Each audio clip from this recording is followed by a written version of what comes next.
Alors, je voudrais vous parler aussi de la prolongation de la vie. La prolongation de la vie. Alors là, évidemment, dans la pensée souvent des milieux chrétiens, il y a certaines restrictions. Parce qu'on introduit toujours ce raisonnement humain, cette vue humaine. Qu'est-ce que vous voulez? Le Seigneur ne nous a pas dit de mâcher, de raisonner toutes choses par notre logique, cette espèce de moulin à tout broyer, n'est-ce pas? Notre logique humaine est incapable, il faut savoir, n'est-ce pas, de confronter ensemble toutes les données bibliques. Mais si vous faites appel à l'intelligence et la sagesse spirituelle, vous faites appel à l'esprit agissant en vous, alors vous comprendrez. Il y a des choses qui paraissent contradictoires et qui cependant peuvent être comprises comme le Seigneur Jésus désirait que l'on comprenne. Il disait à ses apôtres, « Êtes-vous donc encore sans intelligence? Ne comprenez-vous pas ?» Voyez-vous, il y a une manière de comprendre, a dit aussi Jésus, comprendre les Écritures et la puissance de Dieu. Mais ça ne peut pas se comprendre avec notre petit raisonnement. C'est un grand mal qu'il y a dans l'Église aujourd'hui, dans l'Église évangélique, on parle de celle-là, n'est-ce pas? On raisonne, on veut tout mâcher par le moyen de la raison humaine. Mais non! Le Seigneur a dit, comprenez donc les Écritures et la puissance de Dieu.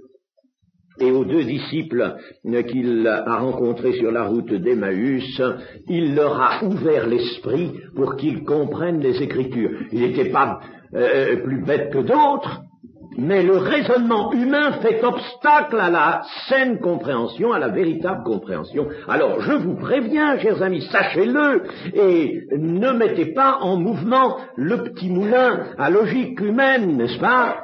Ce petit broyeur, n'est-ce pas, qui voudrait, lui, n'est-ce pas, tout ramener à la dimension de l'homme. Mais nous sommes à la mesure de Dieu, nous sommes dans les dimensions de Dieu. Alors, on ne peut pas ramener les dimensions de Dieu à la dimension humaine. Donc, il y a prolongation de vie, nous allons le voir, bien que certains enfants de Dieu peuvent très bien quitter cette terre avant d'avoir connu de longs jours, n'est-ce pas? Et c'est une chose possible, je ne parle même pas là de cas d'exception, je dis c'est possible, c'est possible et ça s'est vu, n'est-ce pas? Ça s'est vu, le Seigneur est souverain, c'est évident, souverain sur nos vies, il peut avoir des raisons, il y a des raisons qui tiennent souvent au témoignage, car martyr veut dire témoignage, et il y a les hautes raisons de Dieu. Mais disons aussi que l'on a vu des hommes, des chrétiens, aller jusqu'à un âge avancé et servir même très tard. Il y a des chrétiens, des évangélistes ou autres, ou pasteurs, qui ont pu, avec une grande force, servir encore jusque, par exemple, 95 ans.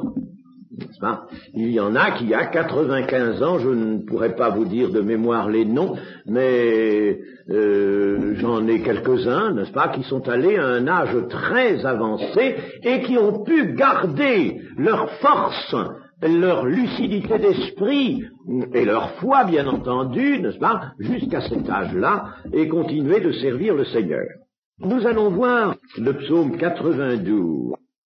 Je vous dirais que ce psaume et le suivant, le 93, je les connais d'une façon particulière parce que un jour, il y a cela un certain nombre d'années, le Seigneur me les avait donnés en vision d'une manière particulière. Le Seigneur avait mis un accent particulier sur ces deux psaumes directement dans une vision. Et il y avait attaché une valeur actuelle particulière. Alors, je puis vous le dire, hein, je les ai vus en vision, ces psaumes, ces deux-là, dans une vision, hein, vision qui a duré assez longtemps. Le Seigneur a insisté sur ces psaumes et il en faisait une chose actuelle. Le Seigneur, Alors, faut pas la peine de me dire ça c'est pour les Juifs autrefois, n'est-ce pas, comme je l'ai souvent entendu dire. Il faut se méfier de toutes les paroles d'incrédulité qu'on peut entendre ou lire dans certains ouvrages. Il faut les déchirer, les ouvrages, quand il y a de l'incrédulité dedans. Faut pas les garder. Moi, c'est ce que je fais. Si je me suis trompé dans un achat, je vois un ouvrage, hop, allez, je déchire. Dans le 92, nous avons ceci, au verset 8. Si les méchants croissent comme l'herbe, si tous ceux qui font le mal fleurissent, c'est pour être anéanti à jamais. Mais toi, tu es le Très-Haut, à perpétuité, ô Éternel. Car voici tes ennemis, ô Éternel. Car voici tes ennemis périssent. Tous ceux qui font le mal sont dispersés. Et tu me donnes la force du buffle. Je suis arrosé avec une huile fraîche. Mon œil se plaît à contempler les ennemis et mon oreille à entendre mes méchants adversaires. Ce qui veut dire, je n'ai absolument aucune crainte quand je vois des ennemis, quand j'entends les méchants adversaires, ça ne me donne absolument aucune crainte, n'est-ce pas? Mon œil se plaît à les contempler, c'est-à-dire, je n'en éprouve rien, aucune peur, aucune crainte. Verset 13. Les justes croissent comme le palmier, ils s'élèvent comme le cèdre du Liban. Plantés dans la maison de l'Éternel, ils prospèrent dans les parvis de notre Dieu, ils portent encore des fruits dans la vieillesse, voyez, ils sont pleins de sève et verdoyants pour faire connaître que l'Éternel est juste, il est mon rocher, il n'y a point en lui d'iniquité. Bien entendu, il y a là des conditions attachées, n'est-ce pas, à cette longévité particulière. Planté dans la maison de l'Éternel, il faut être là donc bien établi dans la maison de l'Éternel, faire connaître que l'Éternel est juste, c'est-à-dire ne pas cesser de témoigner, ne pas, n'est-ce pas, se mettre dans un fauteuil et puis se dire, maintenant j'en ai assez fait, je m'arrête. Il faut continuer jusqu'au bout. Il n'y a pas de retraite pour le Seigneur. Le Seigneur n'a pas institué de régime de retraite. Ça? Non, il n'a pas institué ça du tout. Alors il donne la force pour qu'on continue jusqu'au bout, jusqu'au dernier jour. Ils portent encore des fruits dans la vieillesse, ils sont pleins de sève et verdoyants, ils sont pleins de sève pour faire connaître que l'Éternel est juste. Mais s'ils s'arrêtent, alors là, n'est-ce pas, le Seigneur n'est pas lié par cette promesse si eux, ils s'arrêtent. Mais s'ils ne s'arrêtent pas, voyez, ils portent encore des fruits dans la vieillesse, et puis le Seigneur les prendra comme il a pris Moïse, comme il en a pris d'autres, n'est-ce pas, quand l'heure sera venue. Nous avons aussi le psaume 103, verset 1, « Mon âme bénit l'Éternel, que tout ce qui est en moi bénisse son saint nom. Mon âme bénit l'Éternel et n'oublie aucun de ses bienfaits. C'est lui qui pardonne toutes tes iniquités, qui guérit toutes tes maladies. » Et que ceux qui sont passés à l'onction d'huile là maintenant veuillent bien noter ça au passage. C'est lui qui guérit toutes tes maladies, c'est lui qui délivre ta vie de la fosse, qui te couronne de bonté et de miséricorde, c'est lui qui rassasie de bien ta vieillesse, qui te fait rajeunir comme l'aigle.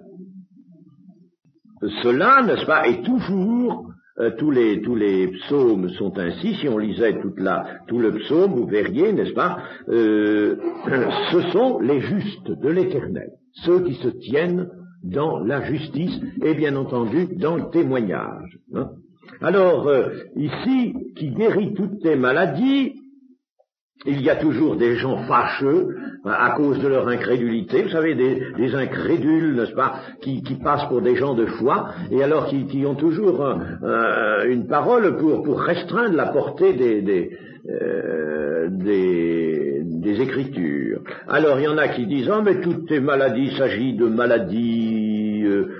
maladies spirituelles, il s'agit de péché. Eh bien, dans l'hébreu, n'est-ce pas, textuellement, il y a ceci au verset 3, c'est lui qui pardonne toutes tes iniquités, qui guérit toutes tes infirmités.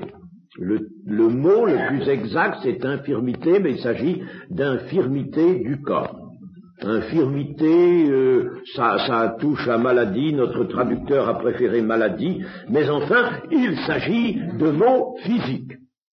Il s'agit bien de mots physiques dans le texte original. On n'a pas le droit de changer quelque chose à la parole de Dieu. Dans le livre des Proverbes, au chapitre 4 et au verset 10, « Écoute mon fils et reçois mes paroles, et les années de ta vie se multiplieront. » C'est ce qu'on traduirait dans le langage de Christ, « Si vous gardez mes paroles et si vous demeurez en moi, demandez ce que vous voudrez. » Alors vous me direz, mais ça, vous me direz pas vous, j'espère, mais certains disent, ah oui, mais ça c'était pour les dispensations antérieures, avec cette histoire de dispensation, on nous en fait des choses, des malheurs. Mais pour la dispensation de l'Église, maintenant tout est spirituel, alors les gens, n'est-ce pas, n'ont plus accès à ces promesses-là. Alors il faudrait croire que dans le temps de l'Église, sur le plan de la vie actuelle, le Seigneur nous a laissé l'accablement des maladies, de toutes sortes de choses, n'est-ce pas? Mais j'ai entendu ça, chers amis, je l'ai entendu, et combien de fois j'ai combattu. Alors je vais vous montrer que c'est pas vrai. On fait souvent d'autres objections, je vais en parler, mais je vais vous montrer que cette objection-là est absolument fausse et déshonore par conséquent le Seigneur, parce que quand on touche à la parole de Dieu, et par le moyen de l'incrédulité, on déshonore Dieu. Nous allons voir 2 Corinthiens, chapitre 1er et verset 20. « Car pour tout ce qui concerne une partie des promesses de Dieu, c'est ça? Non. Pour tout ce qui concerne toutes les promesses de Dieu. Ce qui concerne toutes les promesses de Dieu, c'est en lui, c'est-à-dire en Jésus. C'est en lui qu'est le oui, c'est pourquoi encore l'amen, c'est-à-dire l'amen, c'est en vérité. En vérité, en réalité. L'amen, par lui, est prononcé par nous à la gloire de Dieu. Pour tout ce qui concerne les promesses de Dieu, le oui, c'est-à-dire l'accomplissement, est en Christ. Alors, nous avons le droit de dire quelque chose là-dessus. Et puis, nous allons lire dans la première épître, alors ça c'est bien dans le Nouveau Testament, ça c'est bien pour l'Église, n'est-ce pas? Nous allons lire dans 1 Pierre, chapitre 3, et verset 10. Si quelqu'un, en effet, veut aimer la vie et voir des jours heureux, là, il s'agit de la terre. Il s'agit de la terre. Précédemment, il a parlé de la vie éternelle, mais là, il s'agit de la terre et voir des jours heureux, qu'il préserve sa langue du mal et ses lèvres des paroles trompeuses, qu'il s'éloigne du mal et fasse le bien, qu'il recherche la paix et la poursuive, car les yeux du Seigneur sont sur les justes et ses oreilles sont attentives à leurs prières, mais la face du Seigneur est contre ceux qui font le mal. Ça, c'est bien dit à l'Église. C'est dit à l'Église, n'est-ce pas?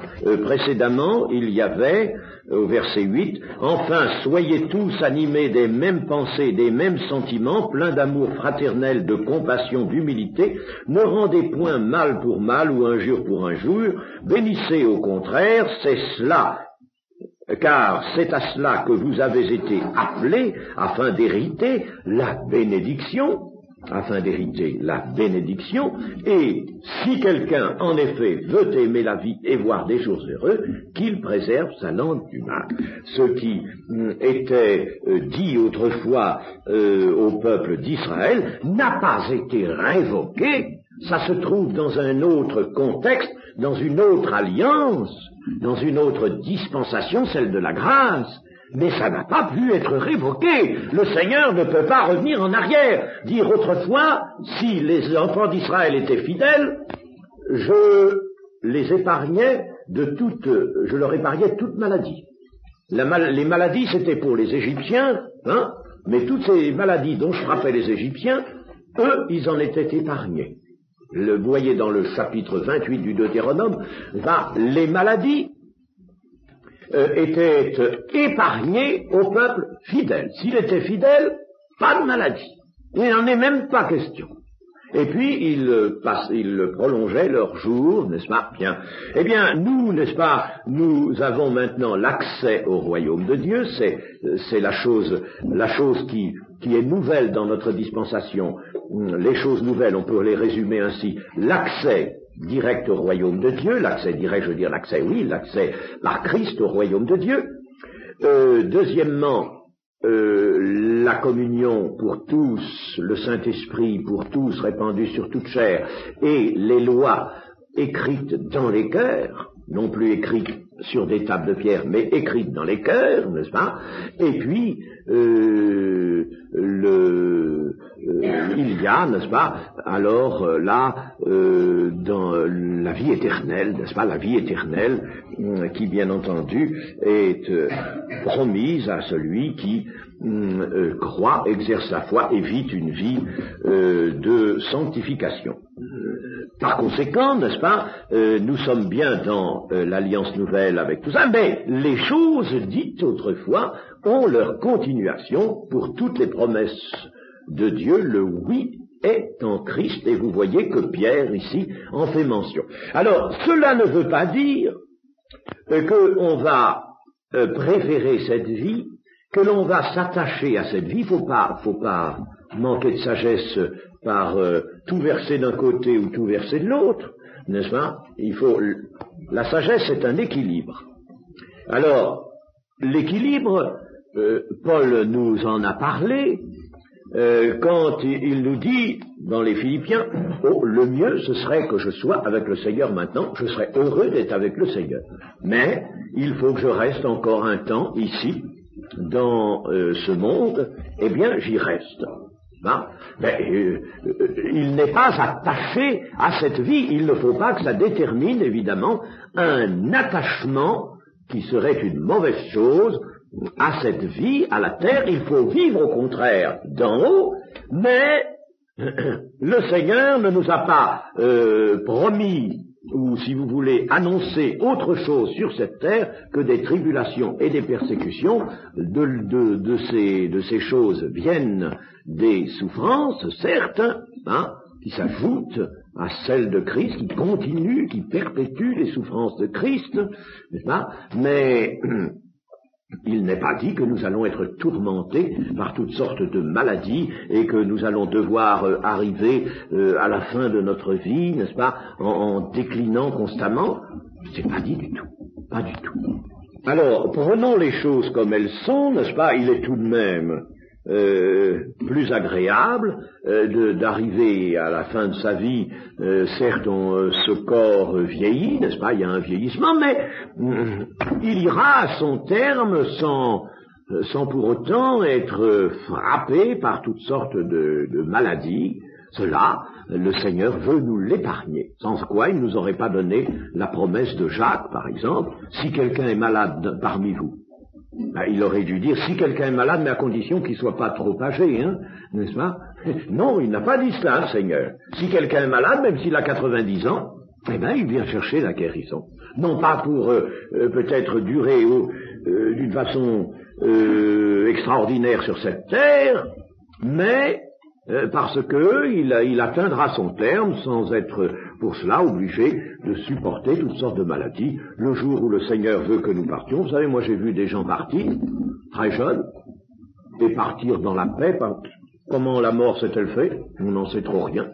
Enfin, il y a des morts qui se sont faites comme ça. Quand le Seigneur veut, il reprend à lui, puis c'est tout, il reprend son souffle. Il reprend le souffle de vie du corps, n'est-ce pas? Et puis, il reprend l'âme à lui, l'esprit à lui.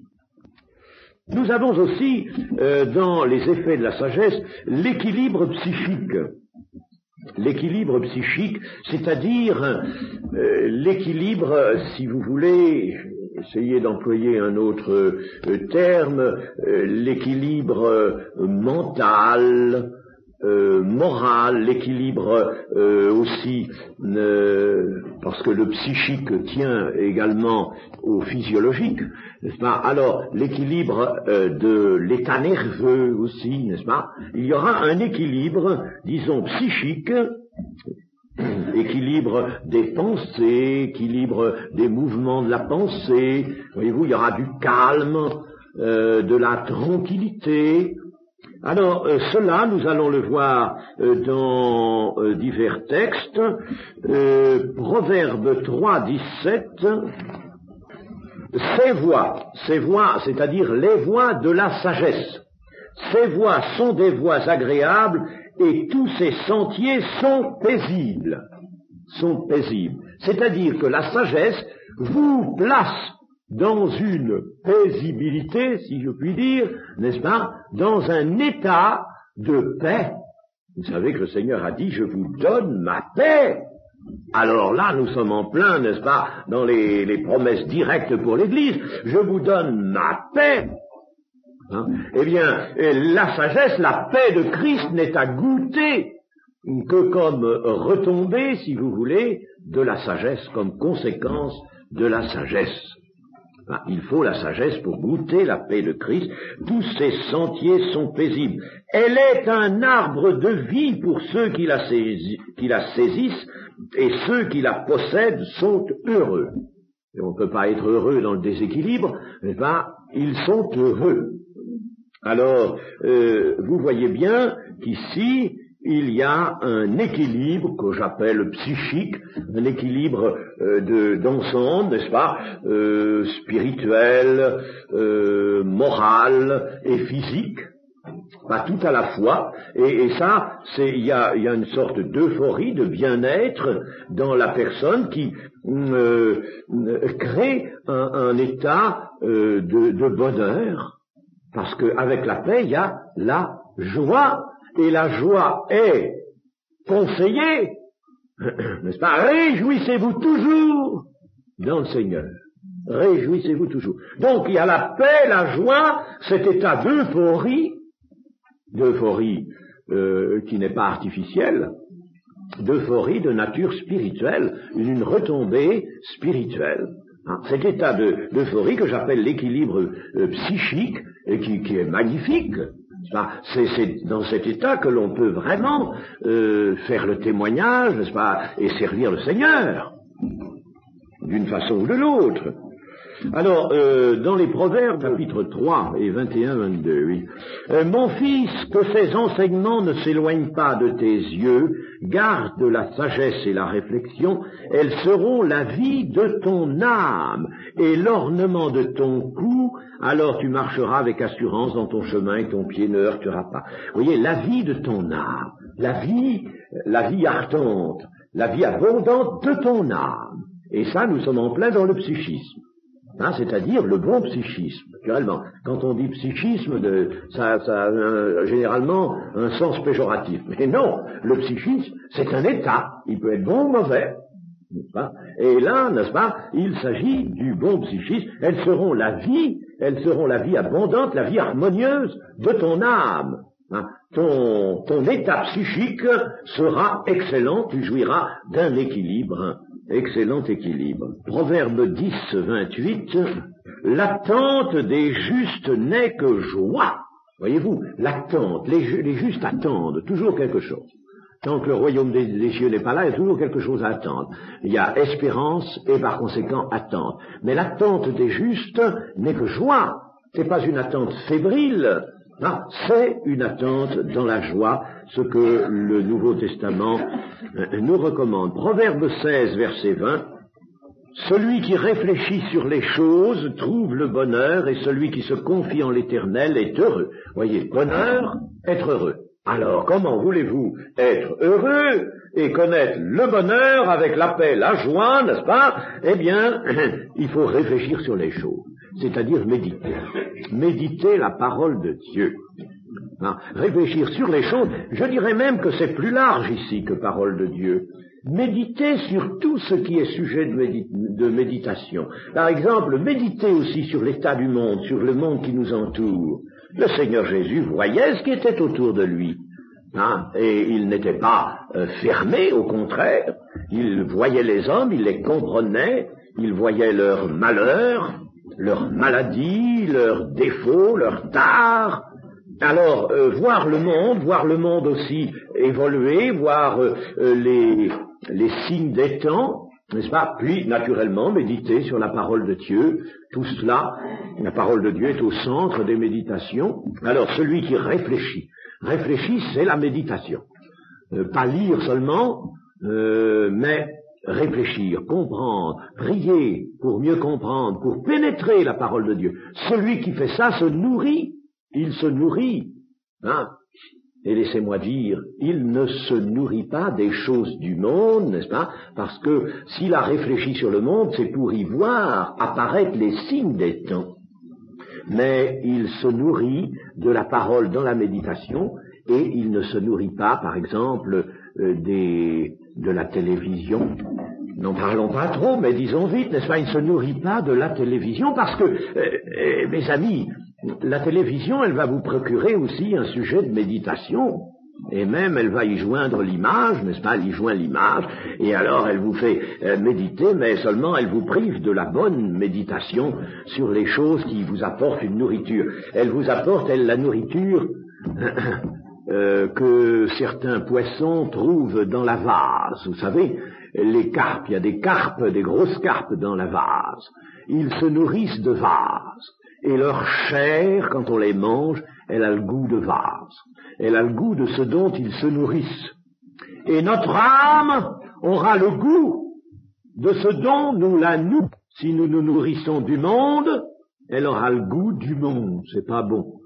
Si nous la nourrissons de l'esprit, de la parole de Dieu, elle aura le goût de l'esprit. Elle aura un bon parfum, un parfum de Christ. Chers amis, puisque j'en ai parlé, disons-le, la télévision, c'est quelque chose qui contribue au déséquilibre.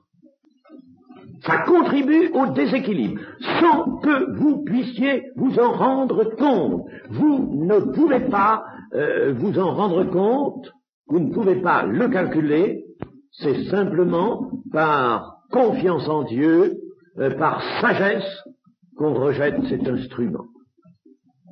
Mais vous ne pouvez pas vous en rendre compte du travail qu'elle va faire. Même si vous faites un triage des programmes, ceux que vous conserverez sont quand même des choses pensées par le monde, imaginées la plupart du temps par le monde, en tout cas exposées par le monde, n'est-ce pas? Les vues seront celles du monde, vous y trouverez de toute la diversité, n'est-ce pas, dont le monde aime se repaître.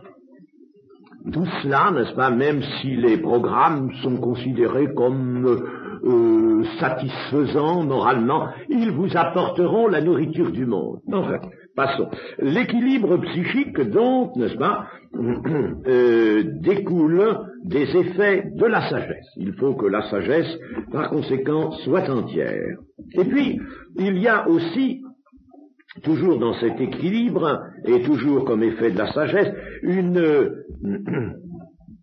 une foi, n'est-ce pas, qui débarrasse de la peur. La peur disparaît. Vous savez que la peur chez l'homme, n'est-ce pas, est apparue tout de suite après la chute et que l'homme est pétri de peur. Il y a en lui la peur est là, toute prête à le saisir, à le tourmenter. Évidemment, quand nous sommes ici tranquilles, n'est-ce pas, nous n'avons peur de rien, ça va bien, mais que quelque chose survienne, n'est-ce pas, suffirait peut-être d'une petite souris qui passe ici au milieu pour que certains déjà aient peur. La peur, n'est-ce pas, est une chose que l'homme ne peut pas dominer. Les hommes qui se croient les plus forts sont aussi en proie à la peur. Eh bien, il y a une délivrance de cela. Nous pouvons le voir toujours dans nos proverbes, chapitre 3 et verset 24, « Si tu te couches, tu seras sans crainte, et quand tu seras couché, ton sommeil sera doux, paisible, doux. » Il n'y aura pas de cauchemar, disons, n'est-ce pas? Si tu te couches, tu seras sans crainte. Sans crainte, tu n'auras peur de rien. Rien, tu n'auras pas peur. La peur ne sera pas en toi. Lisons même un peu plus loin, « Ne redoute ni une terreur soudaine, ni une attaque de la part des méchants, car l'Éternel sera ton assurance, et il préservera ton pied de toute embûche. » L'Éternel est ton assurance. Tu es gardé, tu es là, n'est-ce pas? Tu n'as pas besoin d'avoir peur, et tu n'as pas peur, la peur s'en va. Vous savez que c'est la peur, le Seigneur Jésus l'a considérée comme un résultat d'incrédulité. Quand ils ont eu peur dans la barque où était le Seigneur Jésus, parce qu'il y avait une grande tempête, n'est-ce pas? Eh bien, ils eurent peur, ils réveillèrent le Seigneur qui apaisa les flots et les vents. Mais après, le Seigneur, n'est-ce pas, s'est tourné vers eux et puis il leur a dit, gens de peu de foi, gens de peu de foi. Pourquoi avez-vous eu peur? Comment, pourquoi? Mais c'était terrible, c'était affreux, on allait tous être engloutis. Non, il n'y avait pas à avoir peur. Voyez-vous? Et ils ont eu peur, le Seigneur nous le dit, gens de peu de foi, parce qu'ils n'avaient pas la foi nécessaire. Et si, n'est-ce pas, nous avons la sagesse, la foi fera des conquêtes, et notamment nous exemptera de cette peur. Le psaume 4, verset 7, plusieurs disent, qui nous fera voir le bonheur? Fais lever sur nous la lumière de ta face, ô Éternel. Tu mets dans mon cœur plus de joie qu'ils n'en ont quand abondent leurs froment et leurs mou. Je me couche et je m'endors en paix, car toi seul, ô Éternel, tu me donnes la sécurité dans ma demeure. Voyez-vous, une sécurité, un sentiment de grande sécurité apparaît lorsque l'on n'est en communion, fait lever sur nous la lumière de ta face, ô Éternel, ce qui évoque ici la communion avec le Seigneur. Eh bien, qui nous fera voir le bonheur? Mais tu mets dans mon cœur plus de joie qu'ils n'en ont quand ils font des récoltes sensationnelles. Hein? Moi, je me couche et je m'endors en paix. Ça confirme ce que nous disions tout à l'heure, et toi seul, tu me donnes la sécurité. J'ai une sécurité qui me vient de toi, et je suis calme, tranquille, je suis pas agité, je n'ai rien à craindre, à redouter, je n'ai pas de ces pensées qui viennent me tourmenter même au cours de mon sommeil, et il y a un sommeil réparateur, par conséquent, n'est-ce pas, qui est nécessaire à l'homme. Vous savez que le sommeil est infiniment nécessaire dans l'état actuel de nos vies. Eh bien, ce sommeil repose le corps, repose nos nerfs, bien sûr, repose l'âme, n'est-ce pas? Quant au spirituel, l'esprit, lui, il est en action. Mais il ne se fatigue jamais, lui. En nous, il y a quelque chose qui ne se fatigue jamais, c'est l'esprit. L'esprit régénéré est toujours en contact avec Dieu. Il n'y a pas de coupure, même dans la nuit. Hein? Tu me parles dans la nuit, le Seigneur parle dans la nuit, n'est-ce pas? Il donne même ses instructions dans la nuit. Alors lui, il peut agir sur ce qu'on appellerait le subconscient ou l'inconscient, n'est-ce pas? Mais c'est Dieu qui le fait, alors là, il peut faire. Il peut, n'est-ce pas, graver en nous des images qui vont se retrouver à l'état de veille. Ça, c'est magnifique, ça vient du Seigneur. Vous voyez, tout ça, n'est-ce pas, ça fait l'équilibre avec ces heureux effets du chrétien, de l'enfant de Dieu, qui a reçu du son Seigneur la paix et la joie. Paix et joie, rien que ces deux mots définissent déjà un grand équilibre. Et nous arrivons maintenant dans l'étude de l'équilibre, l'équilibre physique et spirituel, qui dépendent l'un de l'autre, le physique dépend du spirituel. Nous arrivons à une question qu'il nous faut aborder, celle de la nourriture du corps. Tout équilibre réel vient de la grâce de Dieu et nécessite une vie vraiment spirituelle. Par conséquent, l'équilibre physique ne va pas échapper à cette règle majeure. Tout équilibre réel vient de la grâce de Dieu et il nécessite une vie vraiment spirituelle. La vie d'obéissance par la foi et l'amour de Christ auront sûrement pour conséquence actuelle, dans ce temps, le retour à l'équilibre spirituel, moral et physique de l'homme normal. Il faut toutefois que cette obéissance, notre obéissance, ne soit pas en dents de scie, mais se maintiennent avec constance.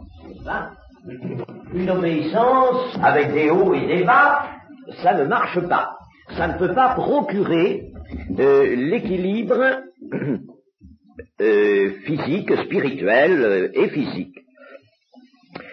Voyons par exemple un verset dans le psaume 119, le verset 44. « Je garderai ta loi constamment, à toujours et à perpétuité. » Je garderai ta loi constamment, à toujours et à perpétuité. Vous savez que ce psaume 119, qui est très long, n'est-ce pas? C'est le plus long. Il a 176 versets. Il était conçu pour être appris par la jeunesse. La jeunesse l'apprenait par cœur, car il contient un ensemble de choses qu'il est bon de savoir et qui permettent une bonne direction de la vie. Alors nous disons donc, je garderai ta loi constamment, à toujours et à perpétuité. Je garderai. Mais je rappelle encore que le Seigneur a employé ce terme, ce verbe de garder. Garder ses paroles. Donc, il ne faut pas être cet homme irrésolu, inconstant dans ses voies dont parle Jacques. La vie de foi comportera la prudence et des mesures pratiques de sagesse. Voyons ces mesures en ce qui concerne la nourriture du corps. Je vous dis, n'est-ce pas, c'est une question souvent abordée, elle a donné lieu à des vues excessives ou des vues même tout à fait déplacées en dehors du champ de la parole de Dieu, et il est bon de la considérer. Il n'y a pas dans la Bible de prescription rigide concernant l'alimentation. C'est même étonnant de voir, de constater qu'il y a, semble-t-il, il y a tout de même des indications, mais il y a en somme bien peu de choses concernant l'alimentation du corps. Ça, c'est une chose à noter, n'est-ce pas? On sent par conséquent que la Bible n'a pas du tout, quand je dis la Bible, je veux dire, n'est-ce pas, la parole de Dieu inspirée, n'a pas du tout mis l'accent sur cette nourriture du corps. Il n'y a aucun accent mis sur cela. Et c'est souvent d'une manière presque indirecte, secondairement, qu'elle nous en parle. D'abord, elle n'est pas un code. Attention de ne jamais utiliser la Bible comme un code. Mais il y a certains conseils qui doivent être appliqués à l'alimentation. Et par exemple, le premier conseil à appliquer à l'alimentation, c'est celui de sobriété. La notion de sobriété est très implantée dans l'Écriture, dans le Nouveau Testament particulièrement, la sobriété en toutes choses, nous est-il dit. Sobriété. Et le mot dans le grec a également un sens très voisin de vigilance, si bien que certains auteurs ont traduit sobriété par vigilance. Il y a, n'est-ce pas, une connexité entre la notion de sobriété et la notion de vigilance. Nous allons voir certains de ces conseils, par exemple 2 Timothée 4:5. « Mais toi, sois sobre en toutes choses. Supporte les souffrances, fais l'œuvre d'un évangéliste, remplis bien ton ministère. Sois sobre en toutes choses. » Bon, dans 1 Pierre, chapitre 1, verset 13, « C'est pourquoi saignez les reins de votre entendement, soyez sobres et ayez une entière espérance dans la grâce qui vous sera apportée lorsque Jésus-Christ apparaîtra. Comme des enfants obéissants, ne vous conformez pas aux convoitises que vous aviez autrefois quand vous étiez dans l'ignorance, mais puisque celui qui vous a appelé est saint, vous aussi soyez saints dans toute votre conduite, selon qu'il est écrit, vous serez saints, car je suis saint. Ne vous conformez pas aux convoitises que vous aviez autrefois quand vous étiez dans l'ignorance. Il y a là, n'est-ce pas, une prescription de sobriété, c'est-à-dire d'abstention concernant tout ce qui constitue la convoitise. Or, vous savez que le manger et le boire sont le domaine de pas mal de convoitises. chapitre 4 et verset 7. La fin de toute chose est proche, soyez donc sages et sobres pour vaquer à la prière. Sages et sobres. Là, ici, certains traducteurs diront, soyez sages et veillants pour vaquer à la prière. Mais la traduction sobre est sans doute préférable. Elle montre en tout cas que dans la vigilance, il faut, et pour la vigilance, il faut qu'il y ait la sobriété. Quelqu'un qui n'est pas sobre en toute chose ne peut pas se placer dans la vigilance spirituelle. 1 Thessaloniciens 5, 6. Ne dormons donc point comme les autres, mais veillons et soyons sobres. Ici, nous avons la vigilance et la sobriété qui se côtoient. Veillons et soyons sobres. Le verset 8. Mais nous qui sommes du jour, soyons sobres, ayant revêtu la cuirasse de la foi et de la charité, et ayant pour casque l'espérance du salut. Par conséquent, la sobriété, vous voyez, en toute chose, bien sûr, est professée. Voyons maintenant le contraire de la sobriété, c'est-à-dire les excès. Les proverbes nous en parlent dans le chapitre 23, versets 20 et 21. Ne sois pas parmi les buveurs de vin, parmi ceux qui font excès des viandes, car l'ivrogne est celui qui se livre à des excès, s'appauvrisse et l'assoupissement fait porter des haillons. Nous voyons ici, n'est-ce pas, qu'il y a nécessairement un assoupissement dû à ce que la chair est nourrie ou alimentée, si vous voulez, à l'excès. Il y a donc un assoupissement qui vient et qui empêche la vigilance, bien sûr.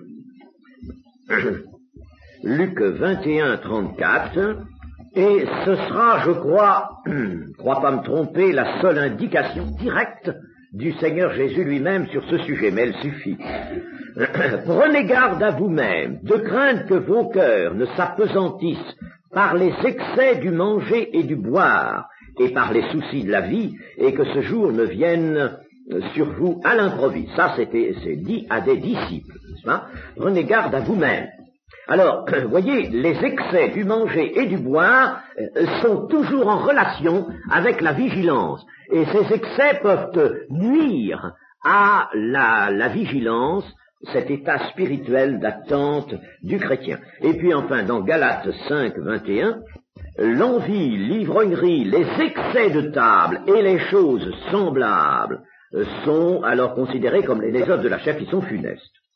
Les excès de table, vous voyez, font partie des œuvres de la chair et par conséquent sont quelque chose à rejeter. Alors, ceci étant dit, la sobriété, n'est-ce pas, vous voyez, cette sobriété qui est une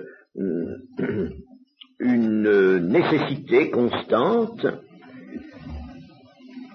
nous pouvons nous demander quelle sera la sagesse chrétienne en matière d'alimentation.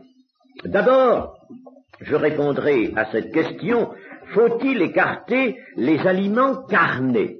Parce que des gens comme les adventistes, ceux-là je les nomme, vous savez que les adventistes se sont lancés dans toutes sortes de prescriptions et de conseils d'alimentation.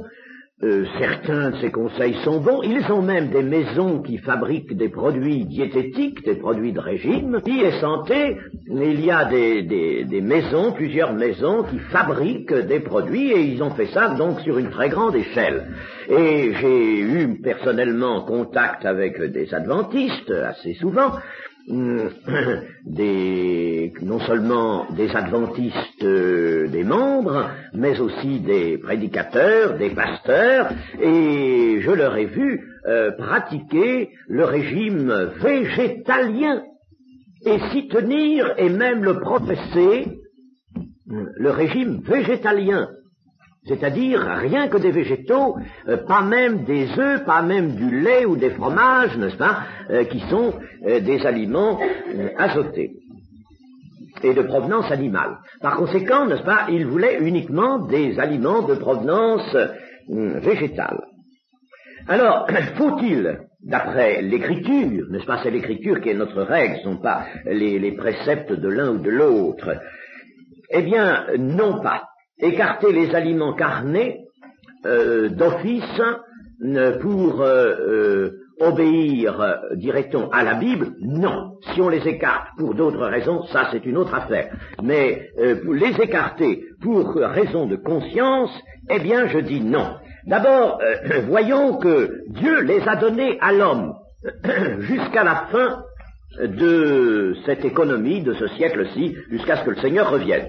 C'est dans le chapitre 9 de la Genèse, et au verset 3, « Tout ce qui se meut et qui a vie vous servira de nourriture. Je vous donne tout cela comme l'herbe verte. » Tout ce qui se meut, par conséquent la vie animale, et qui a vie vous servira de nourriture. Vous savez qu'avant le déluge, l'homme n'avait effectivement qu'une nourriture végétalienne. Les graines, les herbes, tout ce qui était produits végétaux. Et là, le Seigneur change, pour des raisons que nous n'allons pas analyser maintenant, puis enfin les raisons du Seigneur, elles sont souvent bien plus grandes, bien plus larges que celles que nous pouvons entrevoir. Tout ce qui se meut et qui a vie vous servira de nourriture, je vous donne cela comme l'herbe verte, seulement vous ne mangerez point de chair avec son âme, avec son sang. Voilà donc ce qui est dit. Cette alliance, c'est la première, c'est la grande alliance avec la vie, la grande alliance qui n'est pas révoquée et qui continue. C'est dans le cadre de cette alliance avec la vie que Dieu s'interdit de faire venir un déluge ou un jugement, n'est-ce pas, avant le terme final, le grand terme, avant la fin de ce siècle-ci. Par conséquent, si Dieu nous donne une alimentation carnée, pourquoi allons-nous dire qu'il est préférable à l'homme de s'en abstenir d'une façon générale? C'est réviser ce que Dieu a dit. Et c'est toujours mauvais de réviser quelque chose que Dieu a décrété. Dieu faisait d'ailleurs manger de la viande au peuple d'Israël, puisque notamment cette chose magnifique qu'était la Pâque, la Pâque c'était un signe extraordinaire au milieu du peuple d'Israël. Bien, la Pâque, c'est précisément un agneau pascal dont il faut manger la chair rôtie. Il faut manger la chair. Par conséquent, Dieu faisait manger de la viande au peuple d'Israël, non seulement la Pâque, mais la viande aussi des sacrifices et la viande de toutes sortes d'animaux. Le Lévitique nous donne une énumération et des moyens, donnait au peuple des moyens de distinguer entre les animaux purs et impurs, ceux qu'on pouvait consommer et ceux qu'on ne pouvait pas consommer. Alors, ce que Dieu a dit, ne le modifions pas sous prétexte de meilleure sagesse, n'est-ce pas? Ça, c'est quelque chose à ne pas faire. Nous pouvons dire que Jésus a mangé de la viande, il a mangé de la viande et il a mangé du poisson, il a mangé du poisson même ressuscité, quand il a dit à ses disciples, mais voyons, je ne suis pas un fantôme, je ne suis pas un esprit, qu'est-ce que vous avez à manger? Du miel et du poisson rôti, donnez-moi. Et il en mangea devant eux, n'est-ce pas? Par conséquent, il a mangé de tout cela, il a fait la Pâque, par conséquent, il a mangé l'agneau, la viande d'agneau rôtie. D'autre part, il a été l'invité de Lévi, l'invité de Simon le pharisien, l'invité de Pierre, c'est la belle-mère de Pierre qui faisait la cuisine et qui servait, n'est-ce pas? Eh bien, là, il a mangé sans aucune observation la nourriture qui était coutumière dans son temps, la nourriture qu'on servait, il a mangé cette nourriture. Or, nous savons qu'elle était assez largement carnée, assez fortement carnée. Il a même mangé avec les publicains, on le lui reprochait, il mangeait et buvait avec les publicains et les gens de mauvaise vie. Ah, ça, on a oublié d'en tirer une leçon, ça, on a oublié. Et aujourd'hui, n'est-ce pas, on nous ferait un grand grief si nous mangions avec certaines personnes. Il s'agit, bien entendu, de ne pas manger avec des frères, qui est des gens qui se nomment frères, n'est-ce pas, ne marchent pas selon la vérité. Mais il s'agit de pouvoir manger avec des gens du dehors, dans le but d'être un témoin au milieu d'eux. Pas dans le but de participer à leur débordement, mais d'être un témoin au milieu d'eux. Bon, alors donc Jésus a mangé, c'est pas la peine que j'insiste là-dessus, que je vois certains textes, Jésus a mangé la nourriture de son temps, et c'est une nourriture carnée.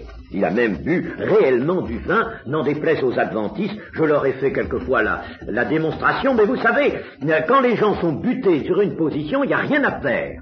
Moi, j'avais une profession, n'est-ce pas, qui précisément était en relation étroite avec l'alimentation, et par conséquent, n'est-ce pas, j'avais des laboratoires, et je savais bien, je connaissais l'alimentation rationnelle, la diététique. J'appartenais même au groupe de Madame Lucie Randouin, une doctoresse Lucie Randouin qui est morte maintenant, n'est-ce pas, son groupe d'études, et bien entendu, les problèmes d'alimentation, je les connaissais puisque c'était là ma profession. Eh bien, les adventistes avaient le front de nous dire que ce que le Seigneur Jésus buvait, c'était du jus de raisin qui n'était pas fermenté. C'est une bêtise sans nom, chers amis, une sottise, parce que c'est impossible, ça. C'est impossible. Il est certain que le vin que l'on consommait était un vin alcoolisé. Peut-être c'était un vin de diffusion, produit par diffusion, c'est-à-dire avec participation de l'eau, mais il n'empêche que ça faisait des vins d'un certain degré, d'ailleurs ils ne se seraient pas conservés autrement. Il était impossible, surtout en Palestine, dans un pays chaud comme ça, de conserver du jus de raisin.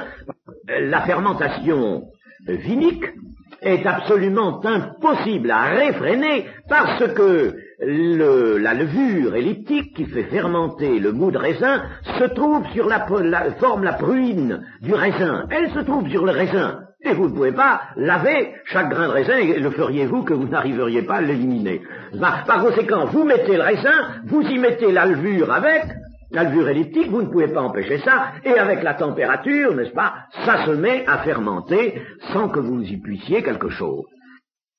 Que devient la distinction qui est faite dans le Lévitique entre animaux purs et impurs? Ai-je besoin de vous rappeler cette distinction? Elle occupe surtout le chapitre 11 du Lévitique.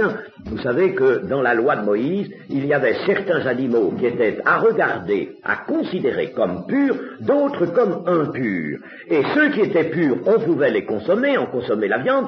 Ceux qui étaient impurs, on ne pouvait pas. Eh bien, étaient impurs, par exemple, je vous donne simplement des exemples, on ne va pas entrer dans l'étude de ce chapitre, il y avait par exemple le chameau, le daman, le lièvre, le porc. Le porc. Tout ça, c'était à considérer comme impur.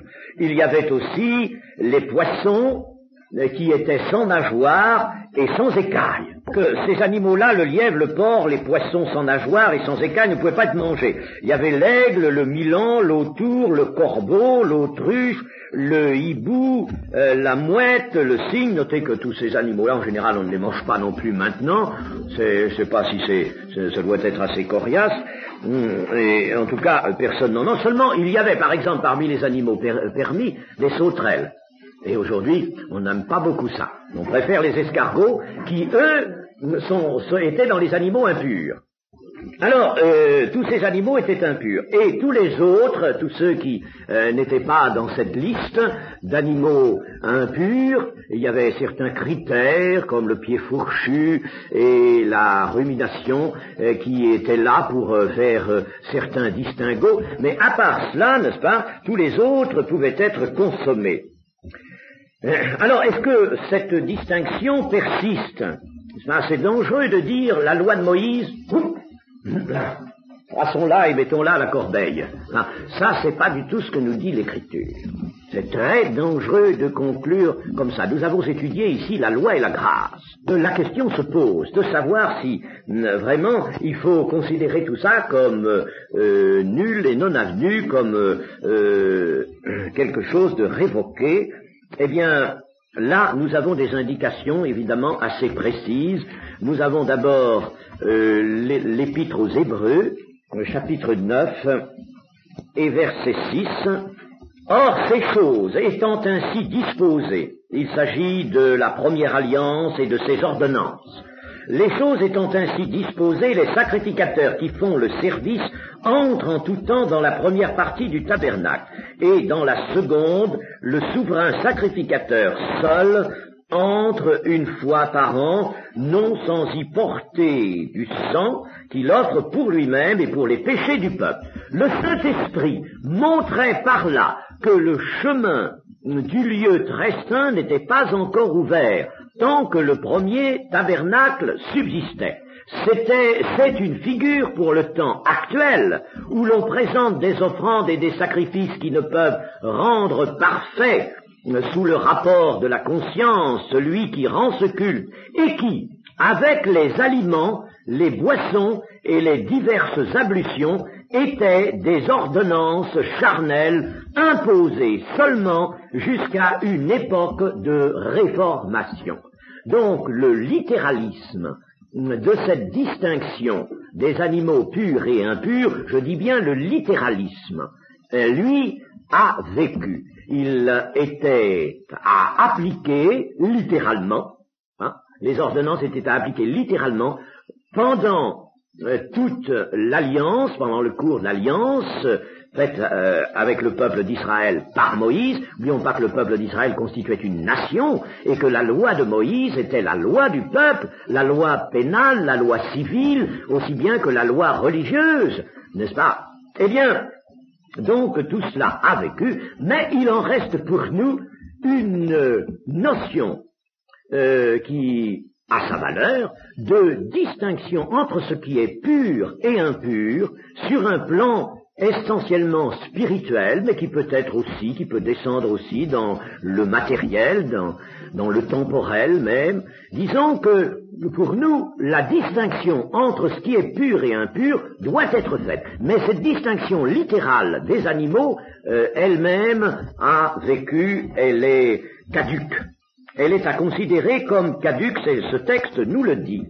Et puis, nous avons un autre texte, 1 Corinthiens 10, on le cite souvent ce texte-là, 1 Corinthiens 10, versets 25 et 26, « Mangez de tout ce qui se vend au marché, sans vous enquérir de rien par motif de conscience, car la terre est au Seigneur et tout ce qu'elle renferme, Voyez-vous, par conséquent, là, ici, très explicitement, l'apôtre Paul nous dit, n'est-ce pas, que la terre renferme beaucoup de choses, eh bien, manger, n'est-ce pas, manger de ce qui se vend, mais ne faites pas de distinction par rapport à la conscience, par motif de conscience.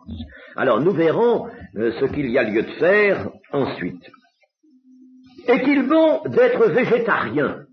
Ou, si vous voulez, végétalien. La différence entre végétarien et végétalien, c'est que le régime végétarien est un régime qui n'admet pas les viandes, mais qui admet certains produits animaux comme le miel, le lait, ou tous les dérivés du lait, et puis les œufs, n'est-ce pas? Les œufs. Ce sont des produits d'animaux sans être la viande des animaux. Alors, voilà le régime végétarien. Le régime végétalien est plus strict, il supprime même tout ce qui vient de l'animal, même si ce n'est pas la viande, l'œuf, le lait par exemple, il supprime tout ça, le régime végétalien. Mais voyons ce que la Bible nous dit, faut-il être végétarien, c'est-à-dire proscrire absolument les viandes. Nous avons vu que le Seigneur nous les a données, que le Seigneur Jésus en a mangé lui-même. Alors, que va nous dire la Bible si elle nous dit quelque chose?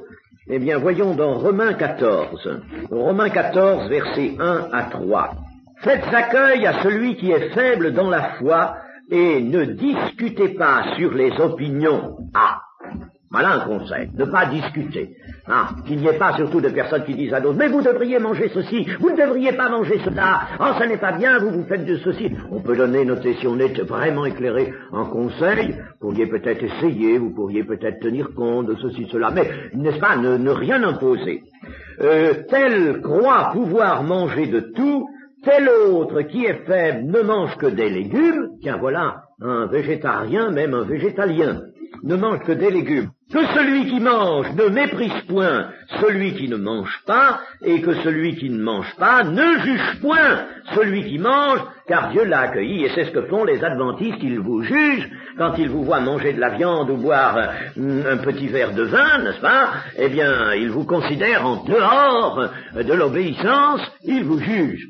Eh bien, non, non, ça c'est absolument formel, c'est eux qui attirent le jugement sur eux, et non pas ceux dont ils font leur visée. S'il y a quelqu'un qui croit pouvoir manger de tout, laissez-le manger de tout pourvu qu'il soit sobre, bien entendu. Mais un autre, n'est-ce pas, est faible, ne mange que des légumes, laissez-le, n'allez pas le chicaner, n'allez pas lui dire « Oh, mais mon ami, tu as tort, etc. » Laissez-le faire, n'est-ce pas? Par conséquent, on peut être végétarien ou ne pas l'être, cela dépend. Voyons les versets 13 de ce même chapitre. « Ne nous jugeons donc plus les uns les autres, mais pensez plutôt à ne rien faire qui soit pour votre frère une pierre d'achoppement ou une occasion de chute. Je sais et je suis persuadé par le Seigneur Jésus que rien n'est impur en soi. » Ah, vous voyez, voilà encore quelque chose, n'est-ce pas, qui fait disparaître la distinction littéralement considérée des animaux impurs et impurs. Rien n'est impur en soi, et qu'une chose n'est impure que pour celui qui la croit impure. Nous verrons d'ailleurs, en continuant un peu demain cette étude, nous verrons que certains ont des convictions, et que ces convictions, s'ils les ont, il faut les leur laisser. Les leur laisser. Ils vont croire qu'un aliment leur fait du mal, est impur, n'est pas bon pour eux. Laissez-les. Pourquoi vous allez les tromper? Pour les mettre à votre niveau, à votre diapason? Non. La Bible nous dit non. Il n'y a pas cela à faire, n'est-ce pas? Mais si pour un aliment ton frère est attristé, tu ne marches plus selon l'amour. Ne cause pas par ton aliment la perte de celui pour lequel Christ est mort. Que votre privilège ne soit pas un sujet de calomnie, car le royaume de Dieu, ce n'est pas le manger et le boire, mais la justice, la paix, la joie par le Saint-Esprit. J'aurai l'occasion, en conclusion de cette étude, de vous montrer que la primauté est à accorder au spirituel, et que accorder trop d'attention, trop d'intérêt, trop de répercussions au mode d'alimentation, c'est précisément changer de bord la primauté, n'est-ce pas, et la faire passer du côté matériel, et ça, c'est un grave tort. Il faut que la primauté reste au spirituel. C'est le spirituel qui est au-dessus de tout. Le royaume de Dieu, ce n'est pas le manger et le boire. Si vous observez certaines consignes de sagesse, eh bien, la Bible nous dit, n'est-ce pas, n'attachez pas une importance considérable à vos aliments, ce n'est pas le manger et le boire, mais la justice, la paix et la joie par le Saint-Esprit. Celui qui sert Christ de cette manière est agréable à Dieu et approuvé des hommes. Ainsi donc, recherchons ce qui contribue à la paix et à l'édification mutuelle.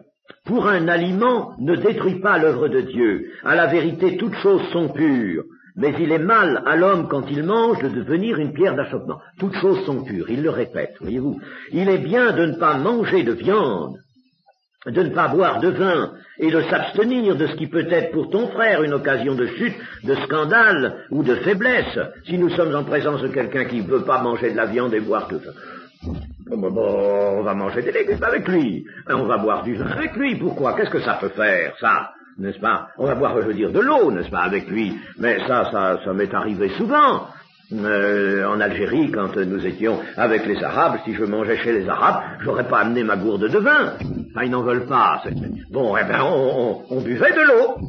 Et on s'en trouvait très bien, n'est-ce pas? Et puis, il y a des choses qu'ils ne mangent pas, par exemple le porc. Si j'invitais un arabe, ça m'est arrivé, n'est-ce pas? Inviter un arabe, j'aurais pas lui mettre du jambon ou des côtes de porc, n'est-ce pas, dans le repas. Non. Et c'est évident, n'est-ce pas? Cette foi que tu as, garde-la pour toi, mon Dieu. Heureux celui qui ne se condamne pas lui-même dans ce qu'il éprouve, mais celui qui a des doutes au sujet de ce qu'il mange est condamné parce qu'il n'agit pas par conviction. Tout ce qui n'est pas le produit d'une conviction est péché. Voyez-vous, nous devons agir donc selon des convictions, pas n'importe quelle conviction, pas des convictions empruntées à tel ouvrage et à telle école diététique, n'est-ce pas? Non, mais des convictions qui proviennent de la sagesse. Si par sagesse, si par même le fait que nous avons observé notre propre organisme, nous avons considéré que des choses nous étaient contraires, comme on dit souvent. Bon, nous avons cette conviction qu'une telle chose nous est contraire. Nous ne la mangeons pas. C'est sagesse. Eh bien, agissons d'après ces convictions-là. Donc la Bible nous laisse une grande latitude, voyez, dans le domaine de l'alimentation.